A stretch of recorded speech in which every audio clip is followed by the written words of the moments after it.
G'day YouTube. This is just a short video to show you guys how to install something or anything in Linux Mint 19. Now there is a software center, but as you may know if you subscribe to my videos, is I do like to use the terminal, so this is a terminal specific video. So let's start with opening up a terminal and zooming in just a smidge there, and we'll see what we need to do. So pretty much we just need to type in the sudo apt command of sorts, including install and what we want to install. For the purposes of this video, I'll just install a simple command line system monitor utility called htop. So we'll hit that, enter, throw in our password and see what happens. So that's already installed. I might show you guys that in a moment because it's pretty cool, but the name of we'll probably go through this whole thing first. So we need the sudo command for root privileges in order to install something.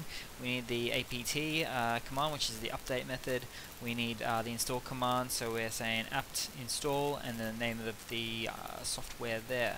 And let's just type in that and see what it is. And that's it's a nice cool little software system monitor, should I say there.